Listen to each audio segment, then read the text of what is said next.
સુરત શહેરમાં એસઓજીની મોટી કાર્યવાહી કે જ્યાં સ્લમ વિસ્તારમાં બોગસ દવાખાના પર તવાઈ બોલાવવામાં આવી છે। 15 જેટલા બોગસ ડોક્ટરોની અટકાયત કરી લેવામાં આવી છે। એસઓજીએ અલગ અલગ ટીમ બનાવીને આ અંગે તપાસ હાથ ધરી હતી। સ્લમ વિસ્તારમાં મોટા પ્રમાણમાં બોગસ ડોક્ટરો હતા અને રોગચાળાની સ્થિતિ છે, ત્યાં બોગસ ડોક્ટરો સામે એસઓજીની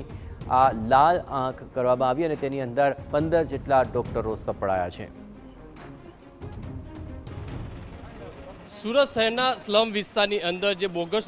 દવાખાનું ખોલી અને લોકોની સારવાર કરતા ડોક્ટરો સામે સુરત એસઓજી દ્વારા જે કાર્યવાહી શરૂ કરી છે, જોઈ શકાય છે કે અલગ અલગ જે ડોક્ટરો છે તેમની જે આરોગ્ય વિભાગની ટીમ સાથે રાખી અને જે તપાસ કરી હતી, જોઈ શકાય તે પ્રમાણે એસઓજીની અલગ અલગ ટીમો બનાવી અને સ્લમ વિસ્તારની અંદર જે છે તે તપાસ કરવામાં આવી હતી અને તપાસના અંતે જે બોગસ જે ડોક્ટરો છે તેમની પાસે ડિગ્રી નથી તેવા 15થી વધુ ડોક્ટરોની જે અટકાયત કરી છે અને હોસ્પિટલ અને જે દવાખાના હતા તેની અંદરથી મેડિકેર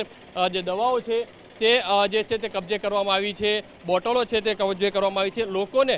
જે સારવાર આ જે ડોક્ટરો દ્વારા કરવામાં આવતી હોવાની જે માહિતી જે છે એસઓજીને મળી હતી, કારણ કે બોગસ જે ડોક્ટરો જે કહી શકાય જેમની પાસે ડિગ્રી નથી અને લોકોની સારવાર કરતા હતા, લોકોના જીવ છે તે જોખમમાં મૂકતા હતા અને આરોગ્ય વિભાગની ટીમને સાથે રાખી અને કાર્યવાહી કરી છે। મોટી સંખ્યાની અંદર જે હોસ્પિટલોની અંદરથી આ જે દવાનો જે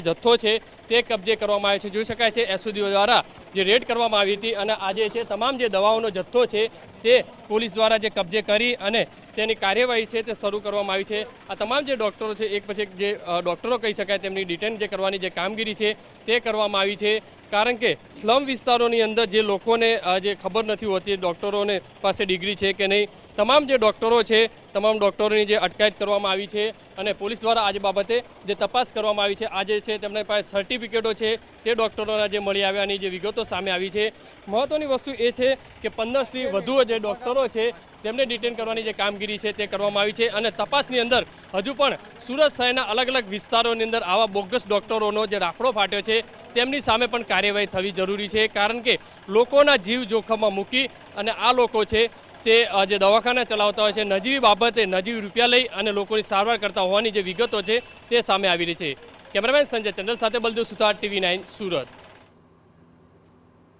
તો 15 જેટલા બોગસ ડોક્ટરોની અટકાયત કરી લેવામાં આવી છે અને તેમની વિરુદ્ધ કાર્યવાહી કરવામાં આવી રહી છે। આ તમામ બોગસ ડોક્ટર સ્લમ વિસ્તારની અંદર દવાખાના ચલાવી રહ્યા હતા। બાતમીના આધારે જ ત્યાં કાર્યવાહી કરવામાં આવી તો 15 જેટલા બોગસ ડોક્ટરો ઝડપાઈ ચૂક્યા છે। એસઓજીએ અલગ અલગ વિસ્તારની અંદર આ કાર્યવાહી હાથ ધરી તો એ દરમિયાન આ સમગ્ર મામલો સામે આવી ગયો।